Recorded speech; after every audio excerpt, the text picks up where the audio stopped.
Mari sama-sama kita satukan hati kita. Kita akan memuji Tuhan yang luar biasa dan Raja di atas segala-galanya. Yes God.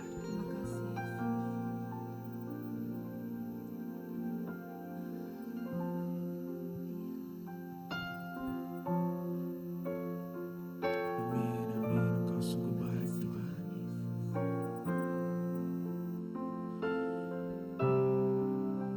Yes God.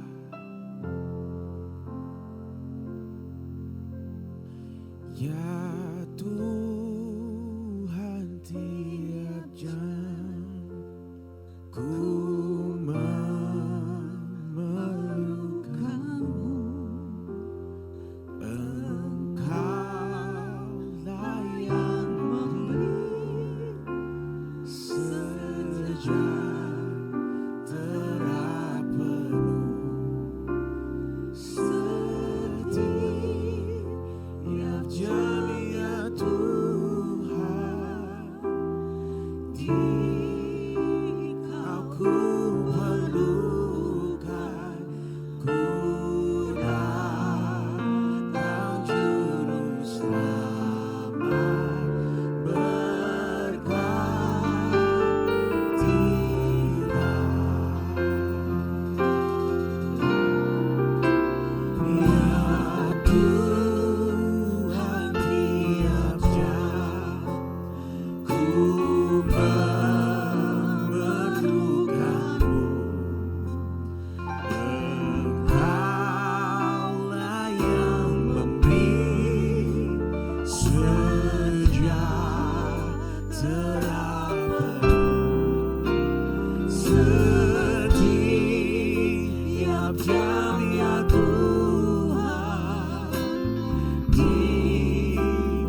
Tuhan Yesus kita luar biasa, sama-sama kita nyatakan haleluya, amin. Wow, saudara semangat puji Tuhan, amin. Amin. Come on, let's praise Almighty God.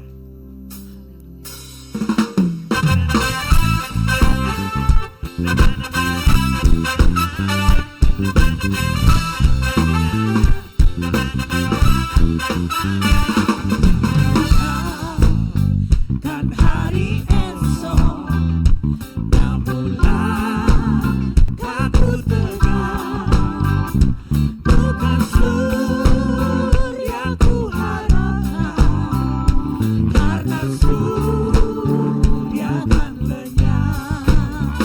Oh tiada ku gelisah akan masa menjelang. Ku berjalan serta Yesus, maka hatiku tenang. Banyak hal aku pahami dalam masa menjelang. Akhirnya bagiku ini tanganku Tuhan yang makin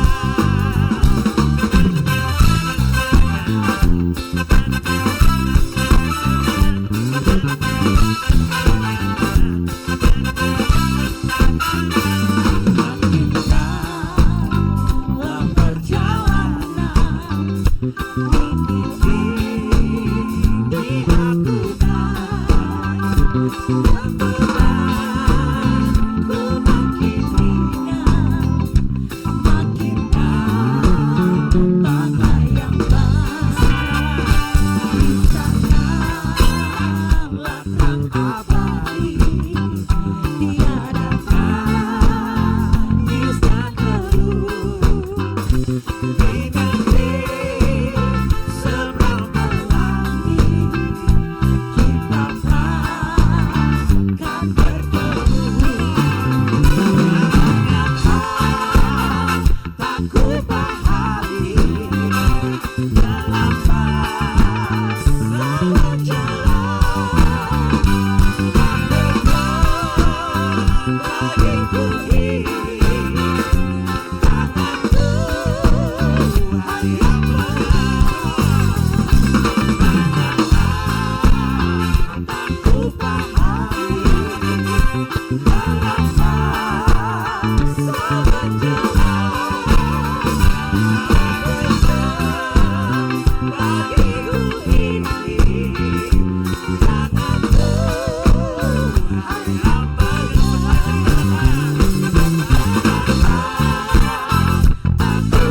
pahami dalam masa menjelang.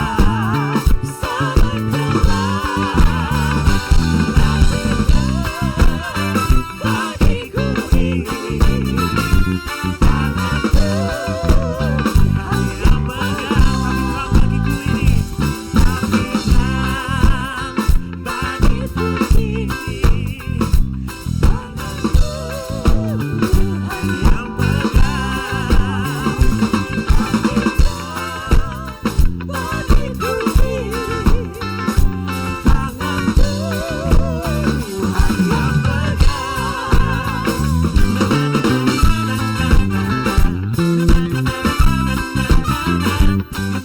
yang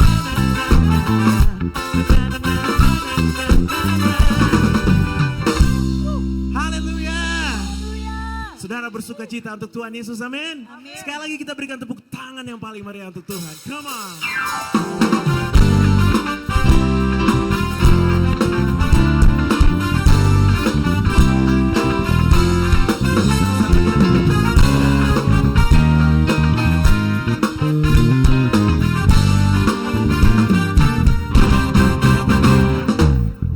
Apakah kau payah mencari-cari? Dan apakah kau payah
Dia akan mengganti segala duka menjadi suka. Amin.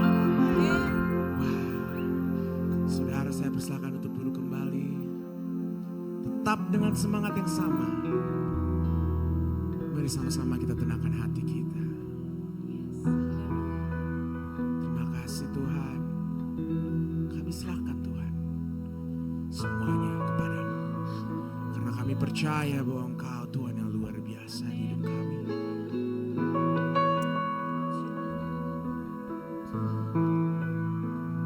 Kami percaya bahwa kekuatan hanya datang daripadamu.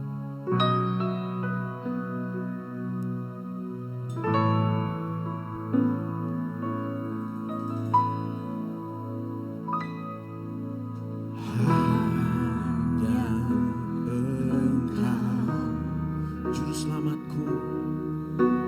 Tuhan Kau setia.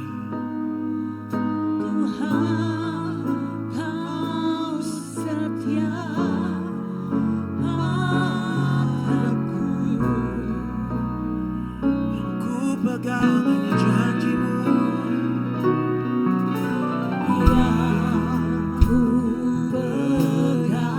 Hanya janji-Mu Tuhan.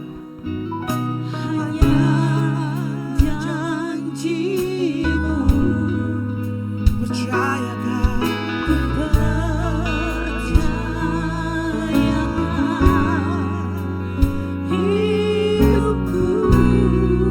bersama-sama. Come on church. Ku sembah Kau Allahku, Bapa dan sahabatku. Kau yang pedulikan seluruh hidupku. Yes, God. Walau lewati lembah, aku tak ditinggalkan. Yesus kekuatan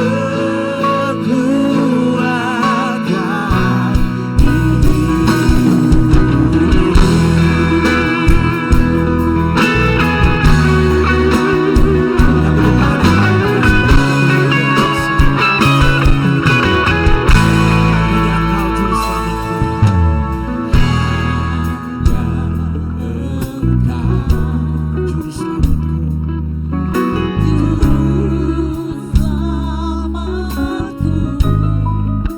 Kau sungguh setia.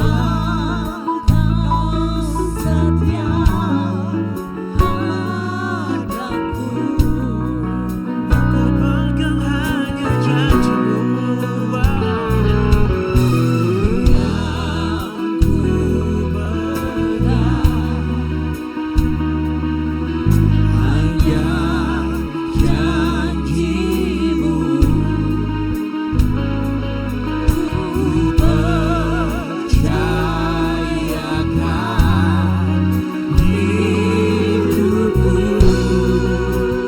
Sembah Kau Allahku. Sembah Kau Allahku, Bapa dan sahabatku. Kau yang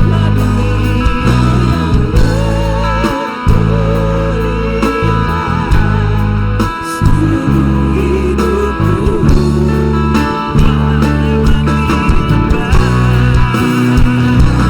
Walau lewati lembah, aku tak ditinggalkan. Yesus kekuatan hidupku.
Tuhan sungguh baik di hidupmu.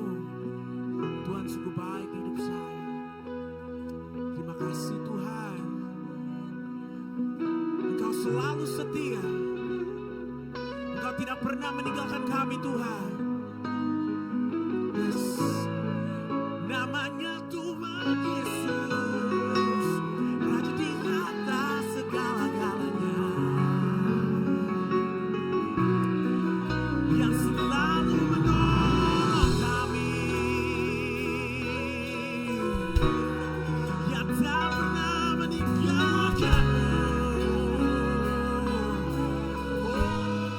Oh, namanya Yesus, sama-sama nyatakan namanya Yesus.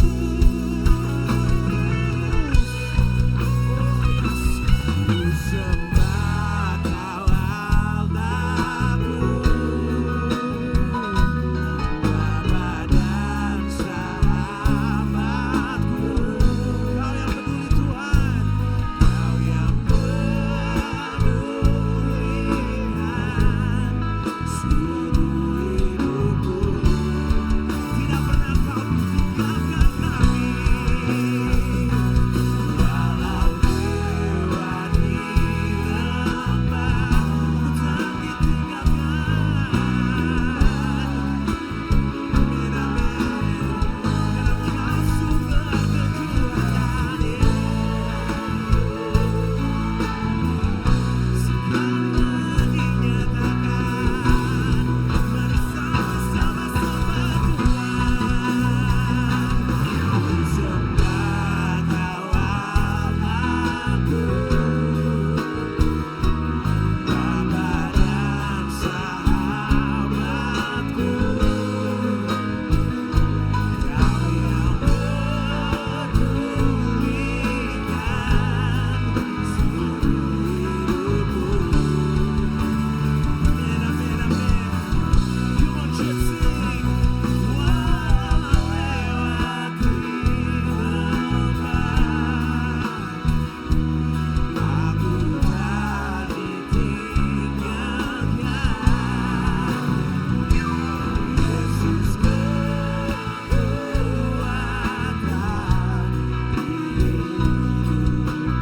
Yesus kekuatan di hidupku. Yesus kekuatan di hidupku. Yesus kekuatan. Yesus kekuatan. Yesus kekuatan. Sumber kekuatan. Yesus kekuatan hidupku.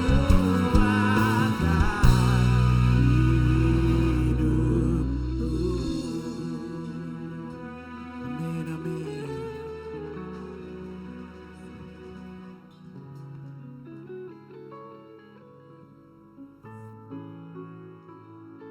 Benar Tuhan, Engkau, Yesus adalah kekuatan di dalam kehidupan kami.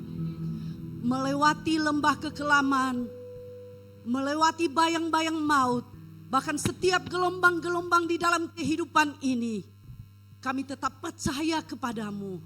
Karena Engkau adalah Allah yang setia di dalam kehidupan kami. Amin. Tuhan, kami yakin kepadamu. Engkau adalah pencipta kami. Engkau adalah Tuhan di atas segala Tuhan. Untuk itu seluruh kehidupan kami mempersembahkan kepadamu. Karena Engkau adalah gembala kami yang agung. Terima kasih ya Tuhan. Segala kemuliaan dan hormat hanya bagi Engkau, anak domba Allah, yang layak menerima di dalam setiap kehidupan kami. Dan segala puji-pujian yang sudah kami naikkan kepadamu, kami percaya bahwa itu membawa keharuman bagi Engkau. Terima kasih Tuhan Yesus, terima kasih. Saat ini kami rindu mendengarkan firman-Mu. Biarlah Tuhan berbicara kepada kami. Biarlah Tuhan membuka mata hati telinga kami. Jadikan kami menjadi seorang murid yang siap mendengarkan sabda-Mu. Dan seberapapun kami yang hadir di tempat ini, kami percaya bahwa Tuhan ada di tempat ini.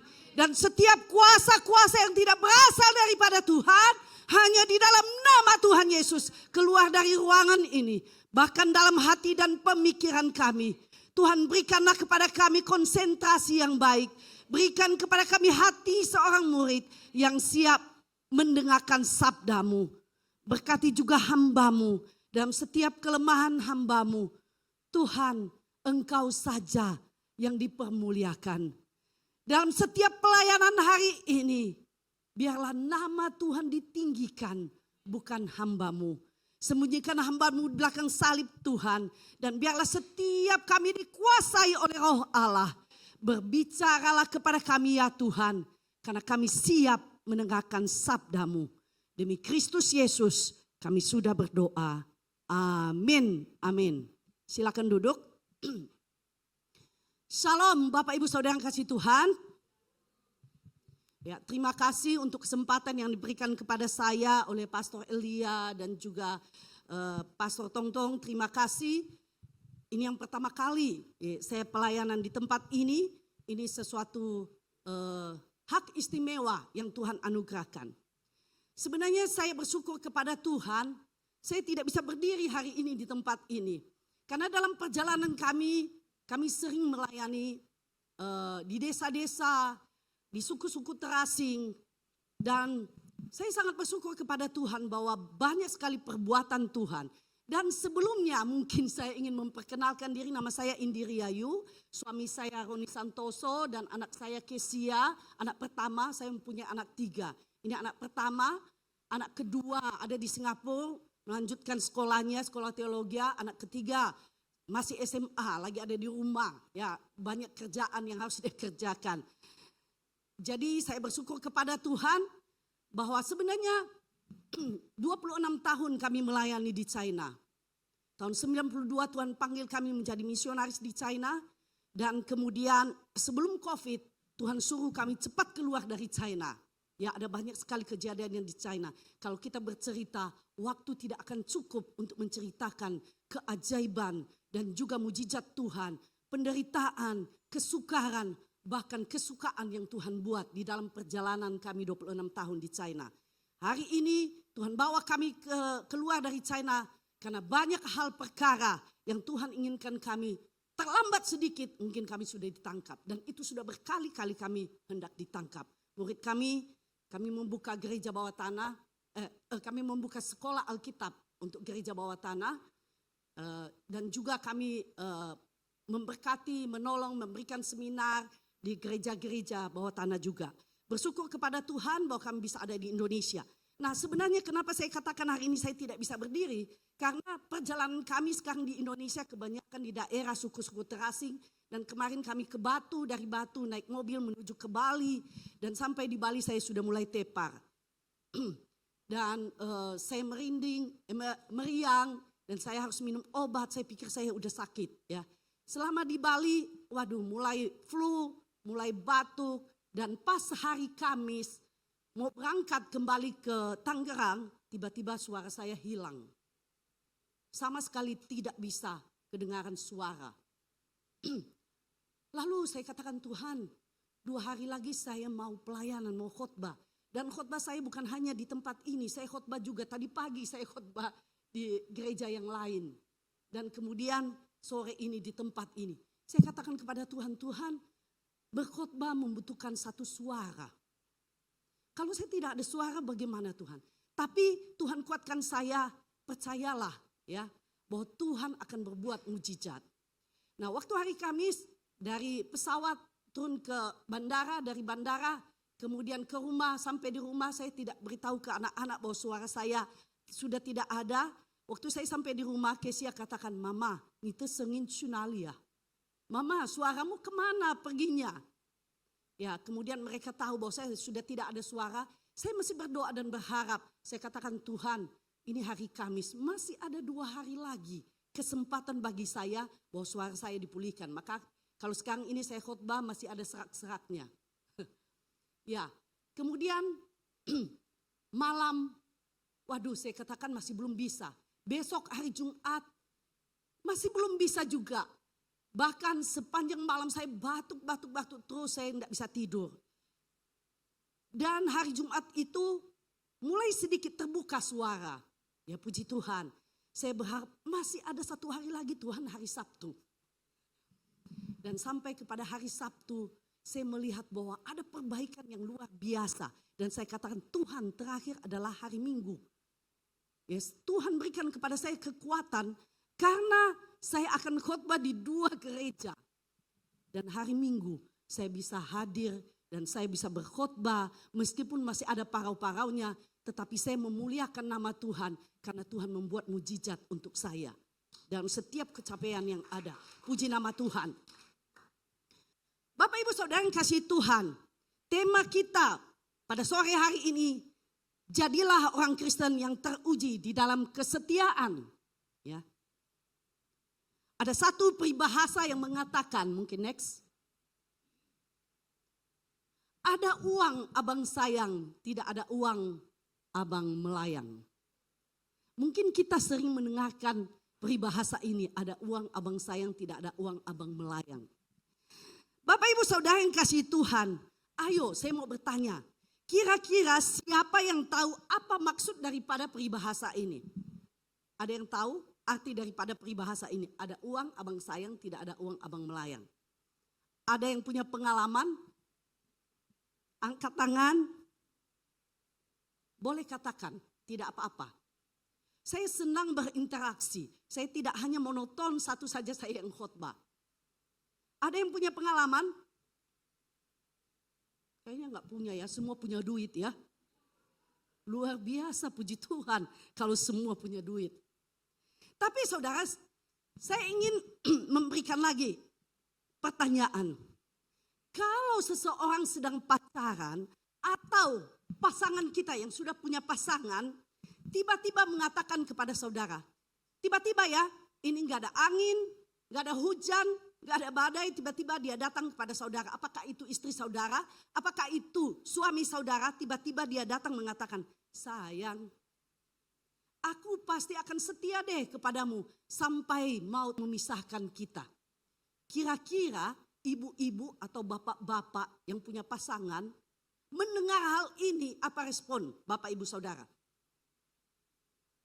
Ini pertanyaan kedua loh, kalau nggak bisa dijawab lagi, aduh. Gimana? Kalau tiba-tiba pasangan datang dan dia katakan ini tidak ada angin, tidak ada badai ya. Dia katakan, sayang, aku cinta deh padamu. Meskipun maut memisahkan kita. Gimana perasaannya? Ada maunya katanya. Oke, apalagi? Apalagi selain ada maunya? Tanda tanya, wah diberikan tanda tanya gede gitu ya. Apa sih gitu? Yang lain ada enggak? Jangan-jangan gombal gitu ya. Apalagi kalau awal bulan. Kalau awal bulan tiba-tiba dia datang dengan gombalannya, wah ini tadi dikatakan ada maunya nih. Ada udang di balik batu, ya. Luar biasa. Saudara, sebenarnya bukankah di dalam peribahasa ini mengandung makna tentang kesetiaan? Bapak Ibu Saudara, kesetiaan tidak hanya sekedar kata-kata yang manis yang sering keluar dari bibir mulut kita. Tetapi kesetiaan itu perlu pembuktian, bukan? Apakah kita itu orang yang setia atau bukan? Perlu dibuktikan dong. Jangan hanya asal diomongin aja. Aku akan setia deh kepadamu. Ya, walau badai, halilintar datang. Aku akan setia kepadamu. Saya mau katakan banyak orang yang suka berbicara gombal. Ya. Tetapi sulit membuktikan janji-janji. Janji hanya tinggal janji. Janji itu hanya janji manis. Saudara, apakah saudara dan saya orang yang setia perlu melewati pengujian di dalam hidup ini? Mari kita melihat apa saja yang menjadi ujian dari kesetiaan itu. Ya, kita membaca di dalam Rut, boleh ya. Sebenarnya pembacaan kita adalah Rut pasal 1 ayat 1 sampai dengan ayat ke-22. Tapi saya tidak akan membaca semuanya. Kita hanya membaca ayat yang ke-16 dan 17. Rut pasal yang pertama ayat yang ke-16. Tetapi kata Rut, janganlah desak aku meninggalkan engkau dan pulang dengan tidak mengikuti engkau. Sebab kemana engkau pergi, ke situ jugalah aku pergi. Dan di mana engkau bermalam, di situ jugalah aku bermalam. Bangsamu adalah bangsaku dan Allahmu lah Allahku. Ayat 17. Di mana engkau mati, aku pun mati di sana. Dan di sanalah aku dikuburkan. Beginilah kiranya Tuhan menghukum aku. Bahkan lebih lagi daripada itu. Jikalau sesuatu apapun memisahkan aku dari engkau. Selain daripada maut. Saudara, kira-kira dari kisah Rut dan Naomi ini apa yang perlu kita pelajari? Saudara yang kasih Tuhan, saya percaya bahwa Bapak Ibu semua pernah mendengarkan kisah Rut, betul? Mungkin ratusan kali kita mendengarkan tentang kisah Rut. Ini satu kisah yang sangat menarik menurut saya. Mengapa mereka sampai ke bangsa Moab? Karena ada sesuatu yang terjadi di Israel, yaitu kelaparan hebat. Dan karena kelaparan ini mereka move ke Moab. Elimelech, Naomi dan kedua anaknya pindah ke negara lain. Lalu saudara, apa yang terjadi juga ketika mereka ada di Moab? Ya tentu anak-anaknya kawin dengan bangsa Moab.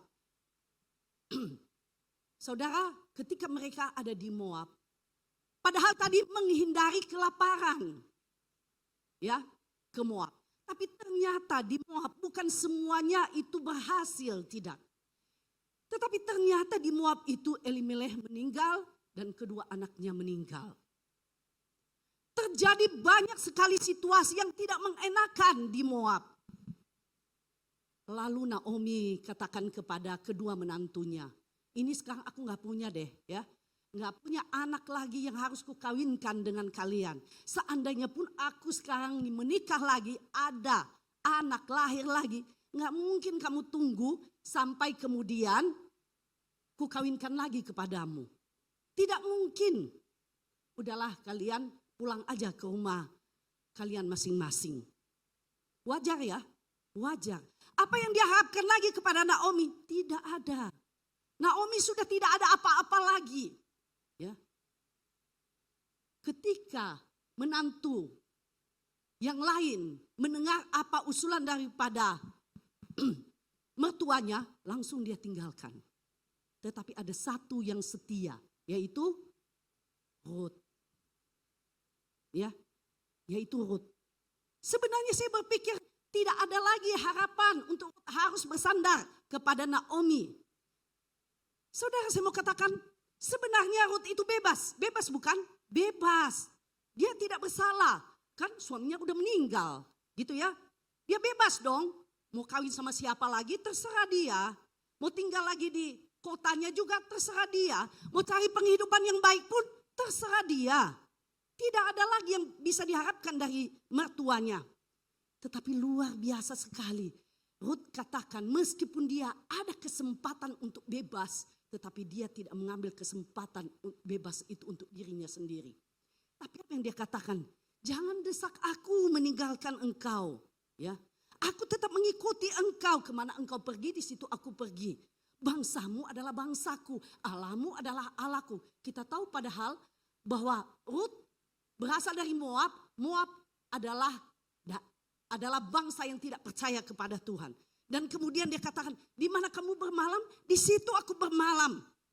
Bangsamu bangsaku, Allahmu adalah Allahku. Luar biasa sekali. Coba siapa ya kita di sini yang sudah punya menantu? Ada enggak? 2, 3, ada yang lain? Pernah enggak menantu katakan kepada kita, ya kepada mertua, kemana kamu pergi, aku pergi. Bangsamu adalah bangsaku. Kamu mati di mana, aku juga mau mati di sana. Ya, Allahmu adalah Allahku. Di mana kamu bermalam, di situ juga aku bermalam. Ada enggak? Sangat sedikit sekali ya. Mungkin kalau ada pun itu perlu dimuseumkan.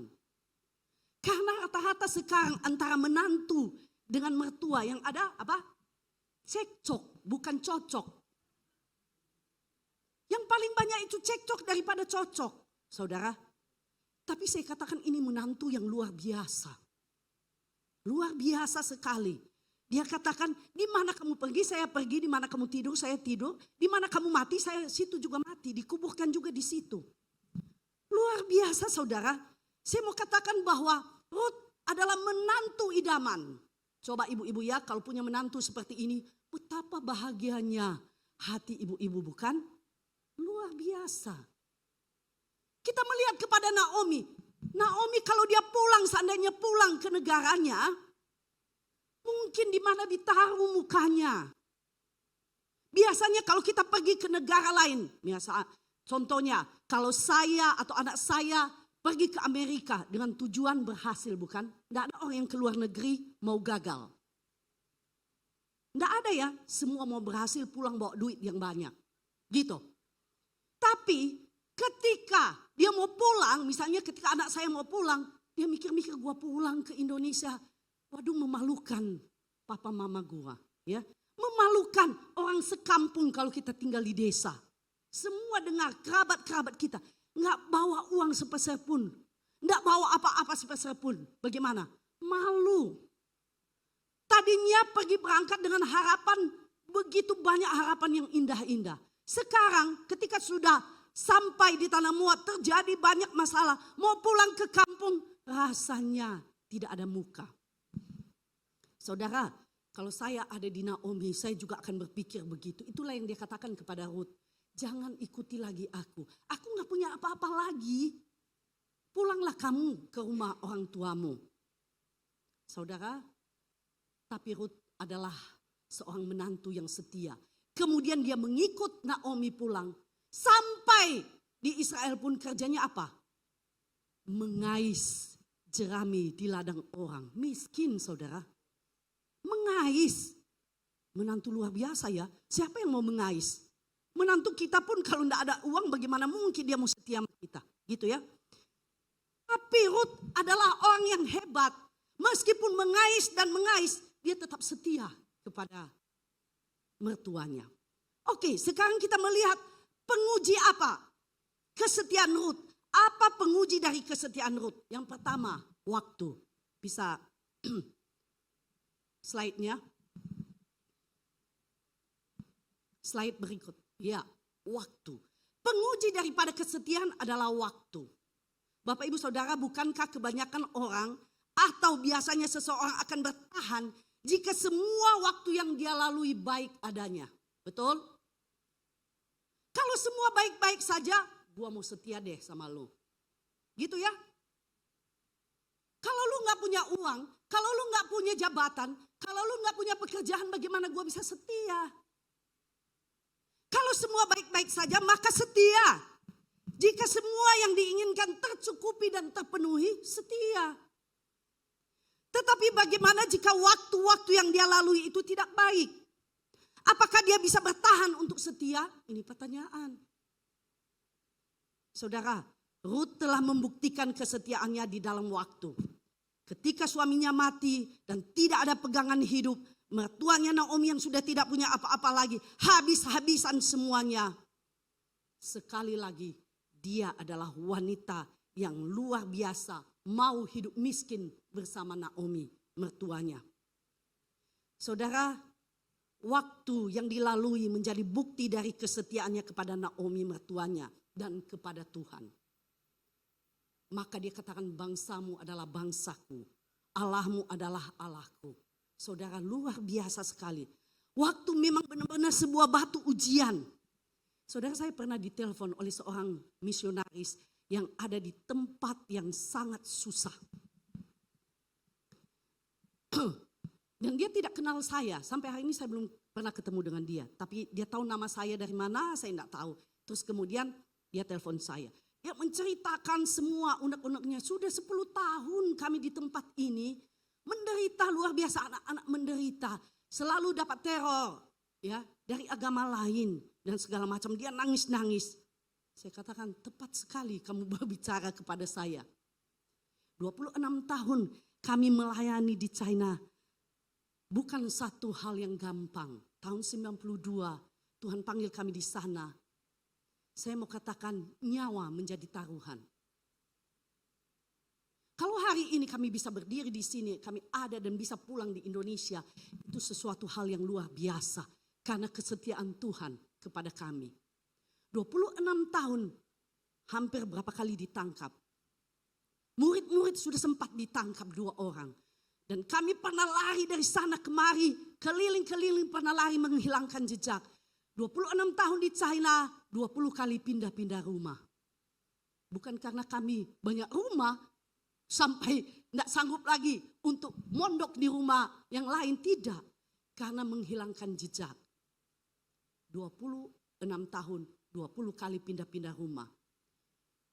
Dan banyak situasi yang mungkin tidak diketahui oleh orang-orang yang tidak tahu dan masuk di dalam pelayanan sedalam mungkin.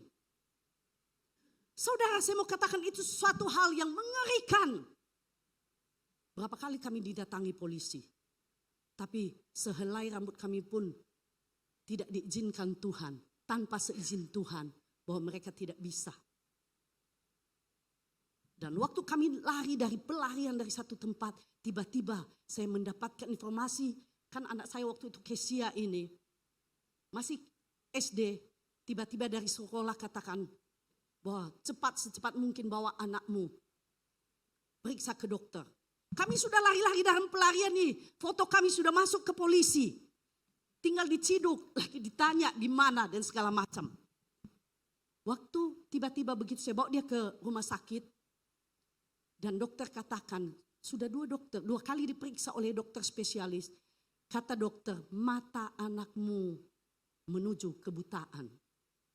Saudara bisa bayangkan itu, kami dari dalam pelarian lari ke sana kemari, sedang dikejar-kejar jadi buronan, tiba-tiba berita dari rumah sakit bahwa mata anakmu menuju kebutaan. Saya tidak bisa terima, saya berlutut di depan rumah sakit itu, saya katakan, Tuhan belum cukupkah?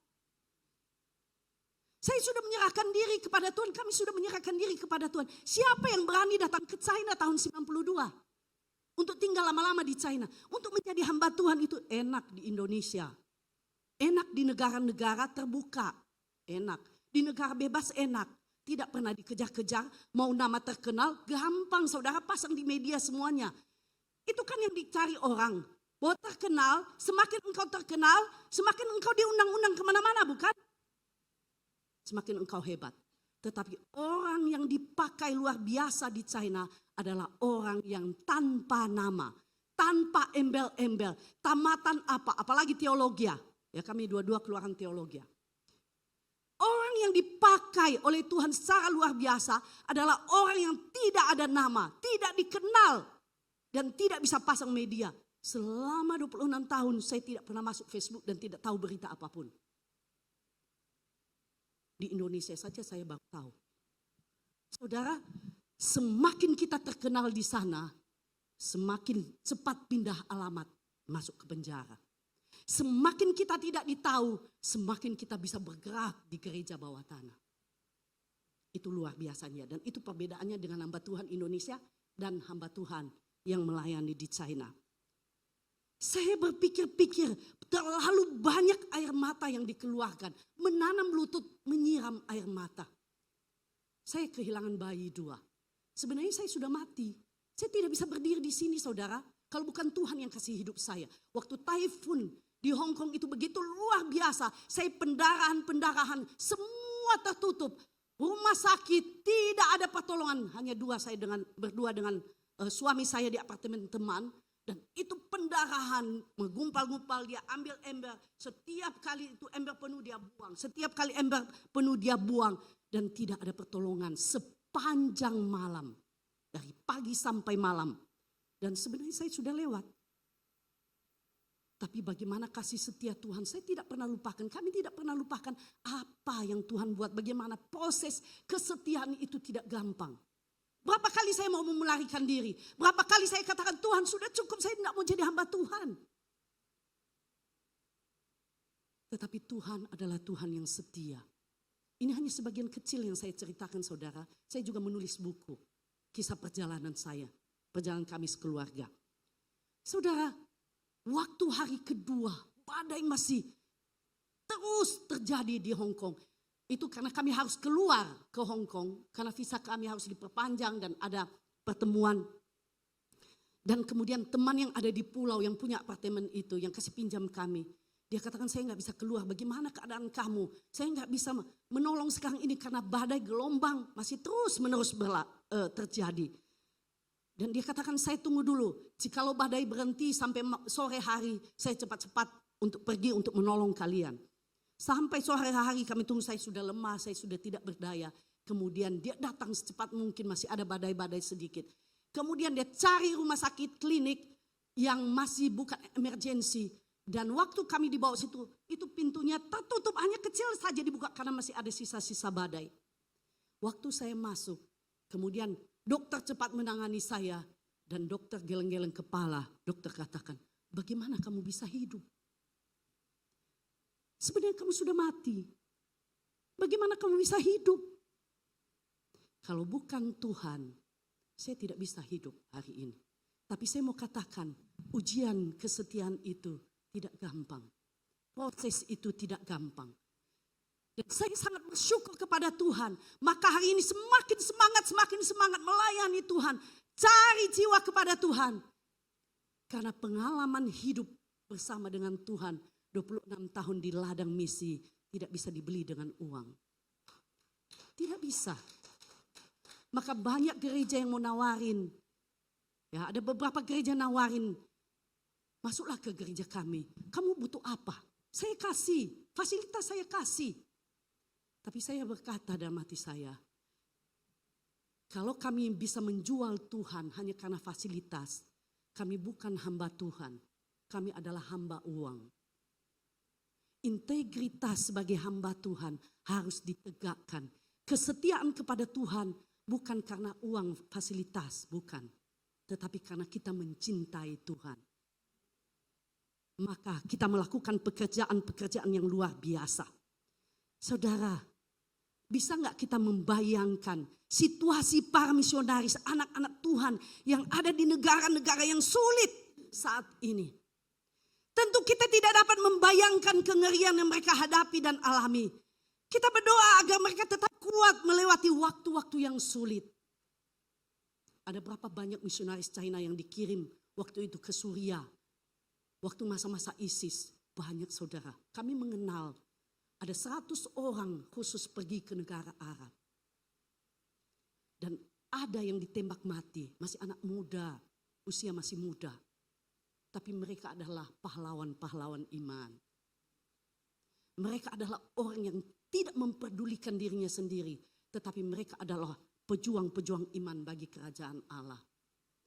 Banyak sekali orang tidak memahami seorang misionaris kehidupannya apa. Kadang-kadang tidak makan, tidak ada sponsor. Tahukah saudara kami ke China itu membawa uang berapa? Kami tidak disponsori oleh siapapun. Kami tidak ada yang mendukung, gereja pun tidak mendukung. Takut kalau kalian ketangkap di sana gereja kami nanti bermasalah. Kami berangkat itu hanya berdasarkan panggilan Tuhan. Hanya membawa 200 US dollar, itu pun karena kami setelah sekolah Alkitab, keluar sekolah Alkitab kami menikah, 3 minggu kemudian berangkat ke China hanya karena panggilan Tuhan. Tiket pun mujizat daripada Tuhan. Bagaimana hidup 200 US dollar 26 tahun. Bukankah itu mujizat Tuhan? Tidak ada sponsor. Dan pelayanan di China itu ada Tong Muse di sini. Tidak seperti di Indonesia, ya. Kalau di Indonesia, waktu kita khotbah kita dikasih persembahan kasih, betul? Mungkin ada juga jemaat-jemaat pegantung, ya. Hatinya tersentuh, kasih. Tapi di China tidak ada saudara, hidupmu sudah kamu berikan, uangmu kamu berikan, seluruh kehidupanmu habis-habisan, jangan harapkan orang memberikan kepadamu. Tidak. Pelayanan di sana adalah pelayanan yang menghabiskan, habis-habisan. Kalau boleh seluruh apa yang ada padamu juga kamu berikan. Tapi bagaimana Tuhan memelihara kami, ini ajaib sekali. Dan kami juga menyembunyikan kehidupan kami.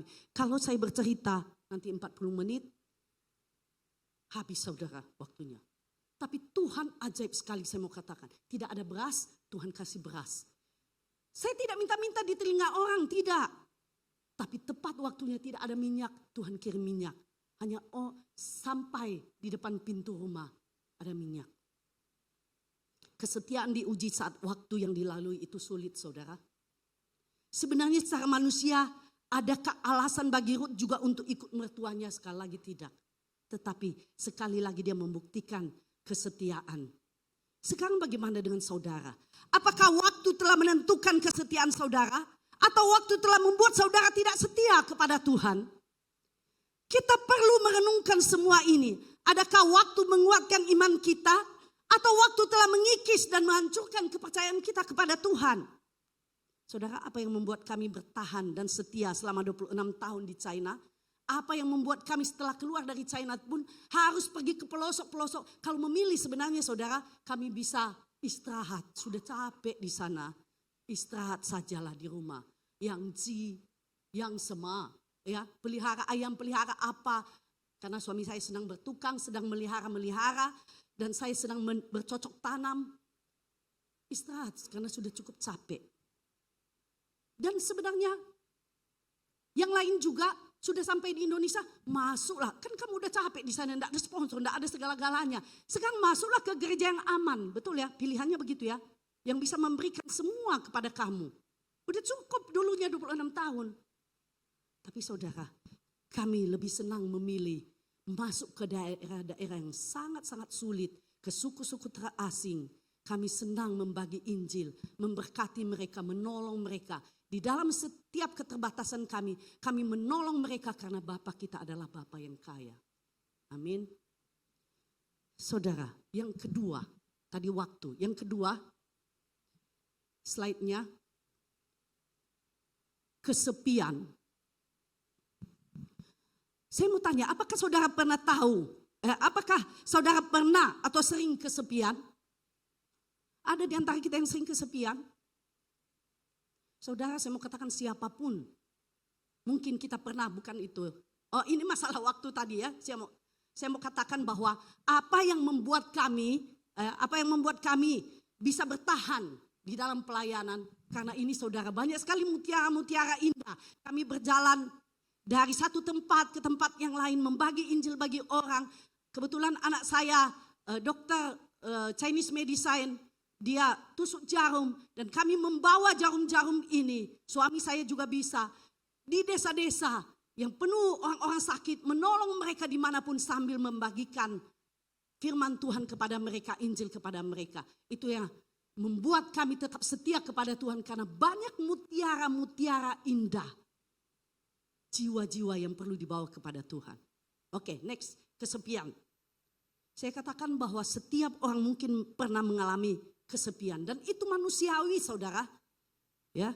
Masalah kesepian ini adalah masalah umum yang mungkin sering kita alami dan rasakan. Tapi saya mau katakan masalah kesepian ini menjadi masalah banyak orang kalau dia tidak tahu bagaimana dia mencari solusi daripada kesepiannya.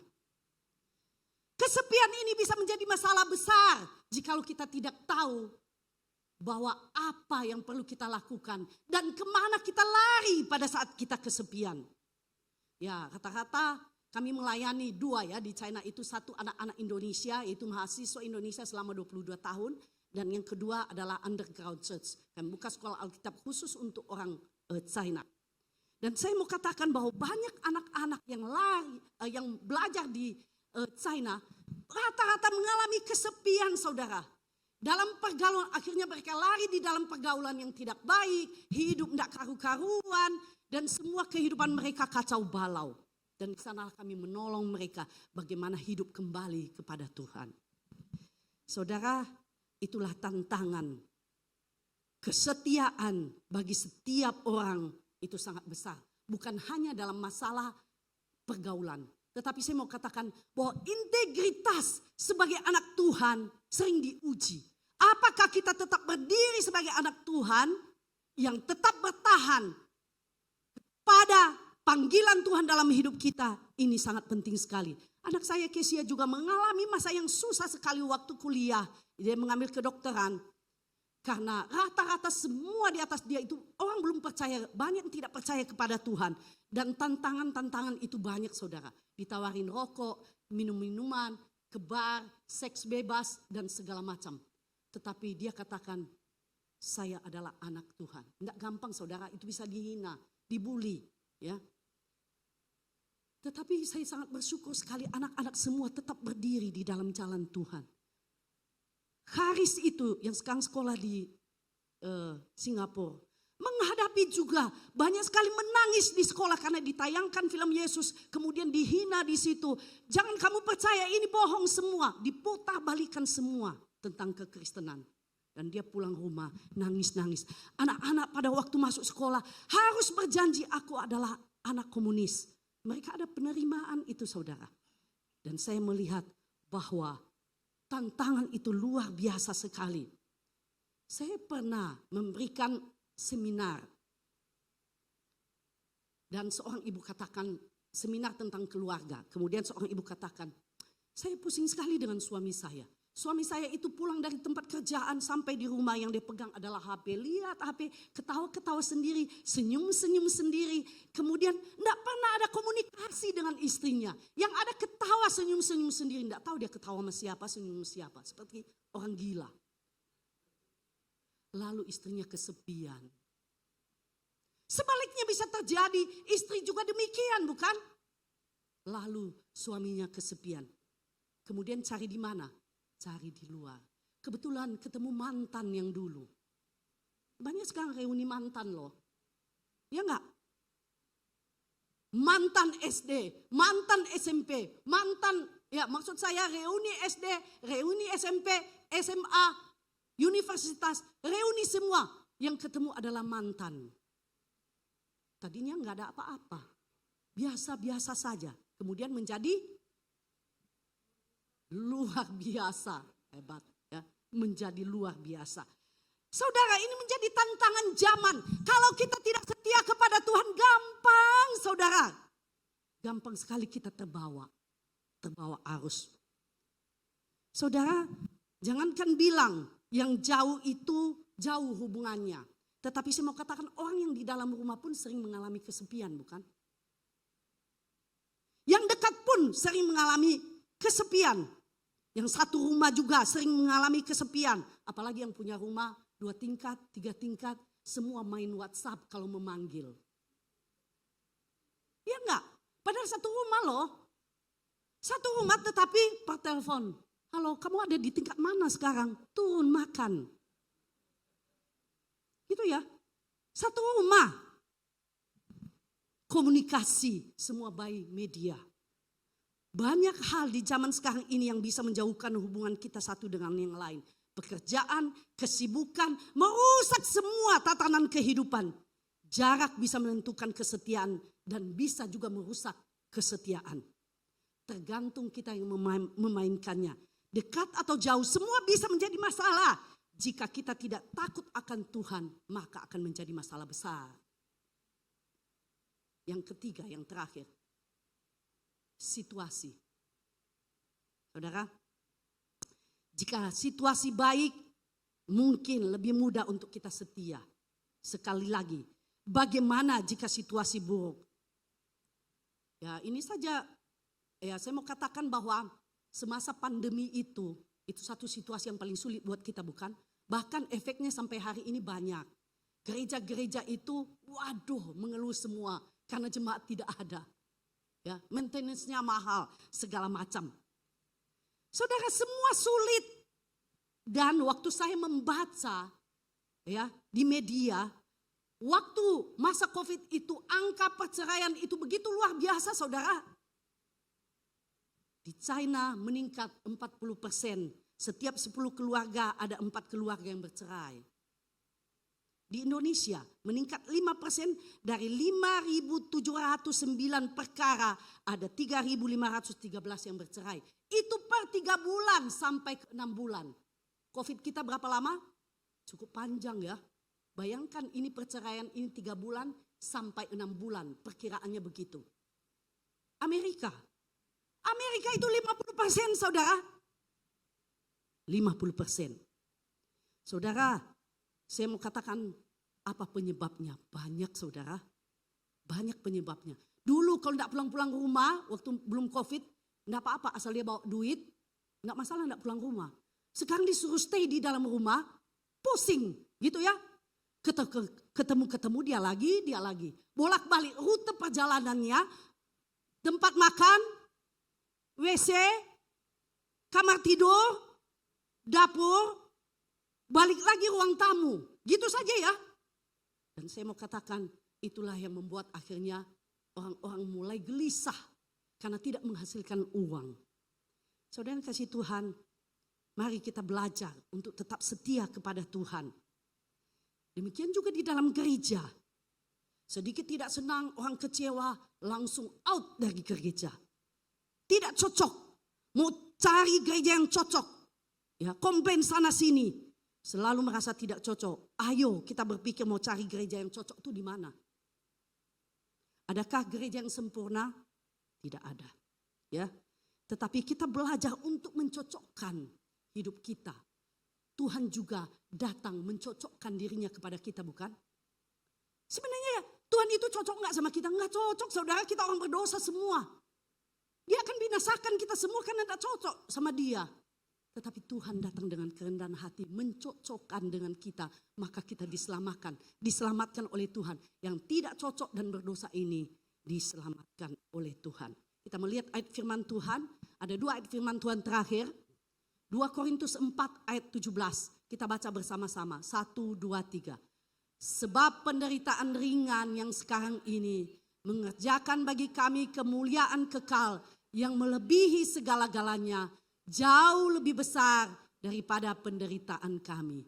Jadi saudara, penderitaan itu bukan apa-apa, saudara.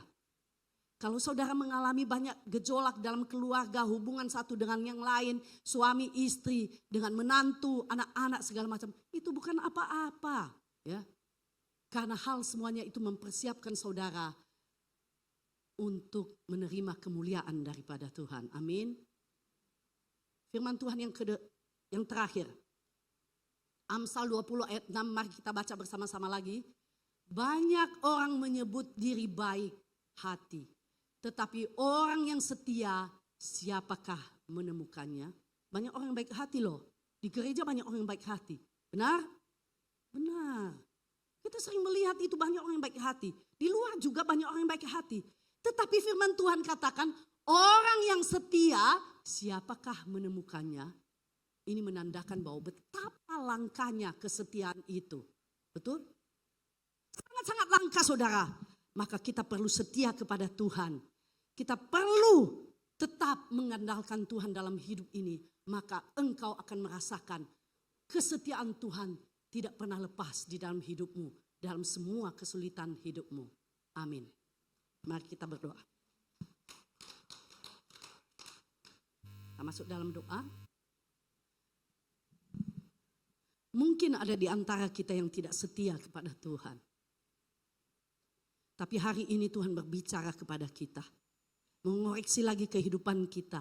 Apakah kita orang yang setia? Kalau sampai hari ini kita belum setia, mari kita datang kepada Tuhan. Kita serahkan lagi komitmen kita, hidup kita. Untuk lebih mengandalkan Tuhan dan mempercayai Dia. Bahwa Dia adalah Allah yang luar biasa di dalam kehidupanmu. Dan Dia tidak pernah meninggalkan engkau. Mari letakkan tangan kananmu di dadamu. Sebagai satu komitmenmu di hadapan Tuhan. Bahwa engkau mau setia kepada Tuhan.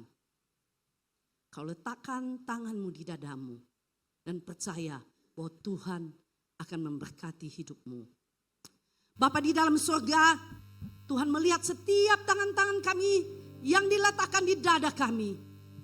Tuhan melihat komitmen kami di hadapan Tuhan. Saat ini kami menyerahkan kehidupan kami di hadapan-Mu. Tuhan ampuni setiap ketidaksetiaan kami selama ini.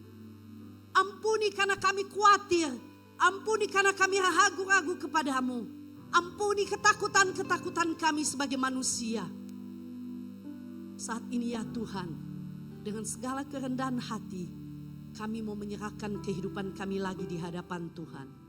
Jadikan kami menjadi orang yang setia kepada Tuhan. Karena Tuhan sudah terlebih dahulu setia kepada kami. Tuhan terima kasih. Terima kasih karena Tuhan menerima kami apa adanya. Terima kasih karena Tuhan menyelamatkan kami. Terima kasih Tuhan. Biarlah kehidupan kekristenan kami terpancar ke dunia yang gelap ini dan membawa setiap orang kepada Tuhan. Tuhan memberkati kehidupan Bapak Ibu yang ada di tempat ini, dalam keluarga, bisnis mereka, pelayanan mereka, dalam pergaulan mereka, apapun yang mereka lakukan. Biarlah mereka boleh merasakan kesetiaan Tuhan yang tidak pernah putus-putusnya. Seperti air yang mengalir, menjamah kehidupan keluarga dan pribadi mereka. Terima kasih Tuhan Yesus, terima kasih. Demi Kristus Yesus kami sudah berdoa dan mengucap syukur. Amin, amin. Berikan kemuliaan bagi nama Tuhan. Terima kasih.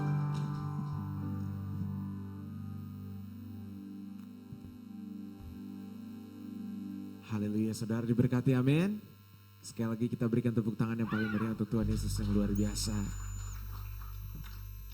Sekarang kita akan memberi persembahan, mari sama-sama kita satukan hati kita akan berdoa terlebih dahulu sebelum memberi.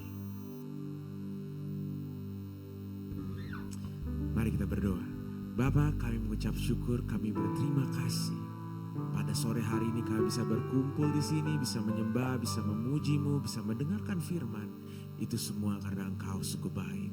Sekarang kami ingin memberi persembahan Tuhan. Kiranya persembahan ini bisa menjadi berkat untuk banyak orang maupun untuk gereja. Karena kami percaya bahwa Engkau adalah Tuhan yang luar biasa dan Raja di atas segala-galanya. Haleluya, sama-sama kita katakan amin. Mari sama-sama kita bangkit berdiri saudara.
Luar biasa kalau udah nyanyi lagu ini.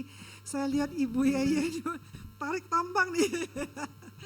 Pak Gembala juga luar biasa. Terima kasih untuk Ibu Pendeta Indiria Zu ya, luar biasa. Saudara diberkati ya, menginspirasi ya. Kalau ada yang merasa lelah, segala komplain-komplain, hari ini khotbah ini harusnya bikin kita tersentak ya. Kita terlalu nyaman. Mau diutus gak ke daerah? Nanti daftar ke Pak Elia ya. Pak Elia pernah 7 tahun ya di Malaysia ya, masuk pedalaman. 26 tahun di Cina, wow nggak kebayang ya, nggak kebayang. Jadi kita semua adalah para penginjil. Hari ini kita mendengar seorang penginjil, wah luar biasa ya. Benar-benar harus membayar harga semuanya. Puji Tuhan hari ini, jadi kami sambut juga dengan Bapak Pendeta Roni ya. Iya, Bapak Pendeta Roni Santoso dan Kezia dokter ya, luar biasa ya. Puji Tuhan saudara, ya semuanya sudah pernah datang semua sedia. Ada Pak Johan juga ya, ya luar biasa. Saudara, teman-temannya yang tidak hadir boleh ditanya nanti ya. Kenapa? Boleh doakan kalau ada masalah. Puji Tuhan saudara, kita tetap semangat minggu depan, tetap hadir bawa rekan-rekan, bawa tetangga ya, bawa saudara semua. Ya, puji Tuhan. Minggu pertama ya, Pastor Eli akan melayani kita. Ya, perjamuan kudus ya saudara. Ya, siapkan hati dari rumah. Kita datang ke gereja itu biar Tuhan kasih kita kerinduan. Jadi belum nyampe hari Minggu udah Sabtu udah wah besok saya mau ke gereja. Biar Tuhan taruh kerinduan itu buat kita ya saudara ya. Biar api itu menyala dan saudara juga memberitakan kabar baik. Jadi penginjil kita semua adalah penginjil ya. Puji Tuhan. Saudara saya sambut semuanya bangkit berdiri, kita akan menutup ibadah, kita akan berdoa bersama-sama.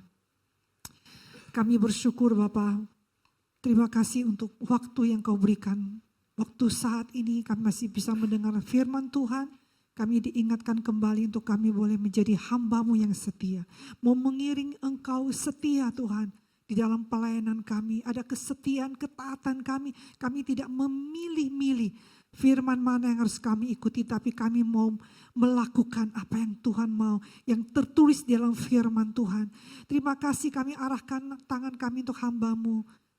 Ibu Pendeta Indiria Zu, kami berdoa untuk hamba-Mu dan keluarganya.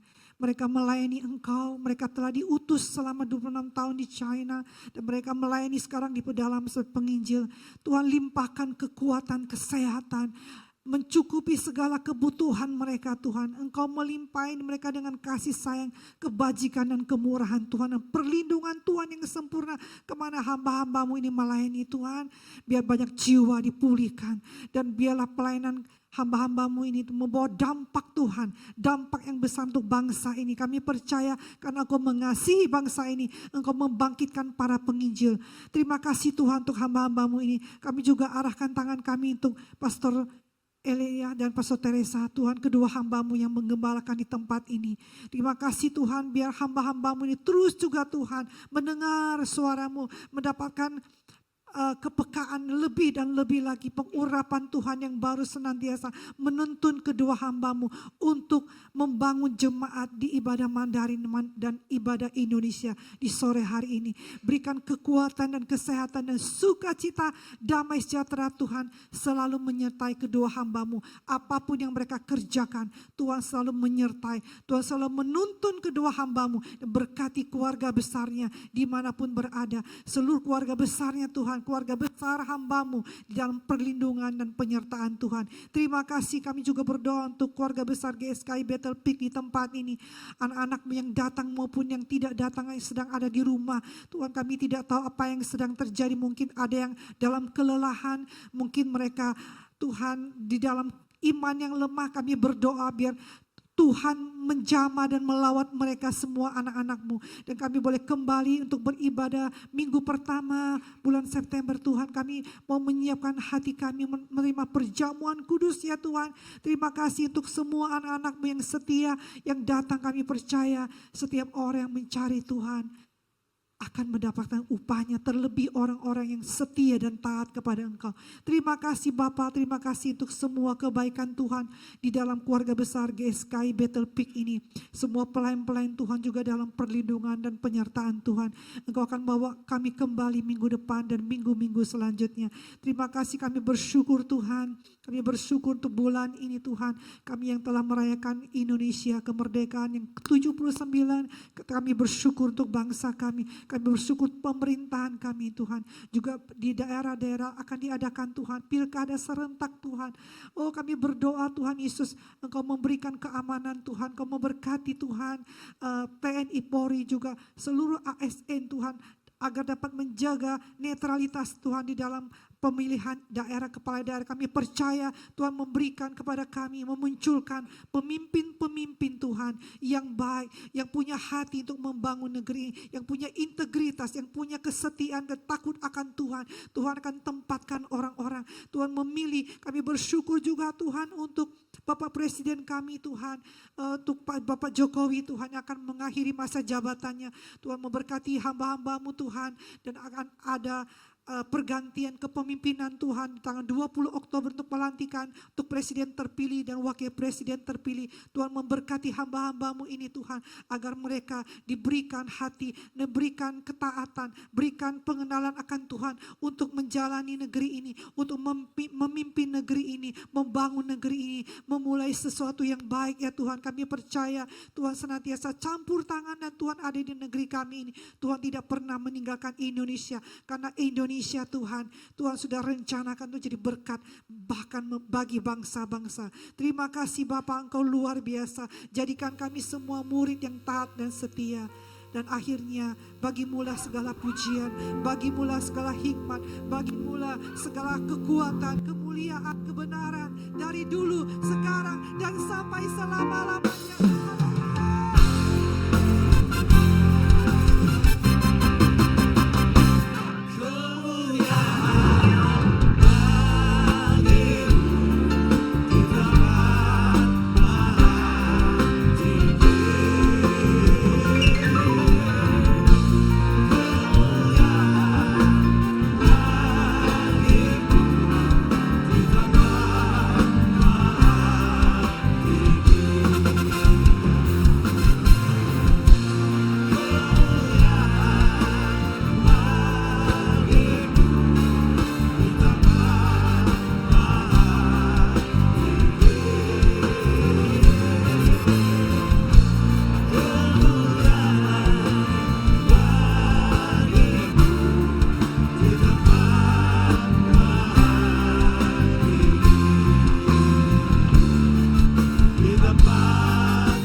Umat Tuhan, milik Tuhan, buka hatimu, angkat kedua tanganmu, terimalah olehmu berkat anugerah yang sempurna dari Bapa Surgawi, kasih karunia oleh Tuhan Yesus Kristus, serta persekutuan dan pertolongan dalam kuat kuasa Roh Kudus yang menyertai, memberkati kita hari ini, besok, dan sampai Tuhan Yesus datang kembali.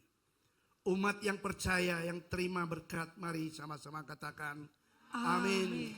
Tuhan Yesus memberkati. Shalom.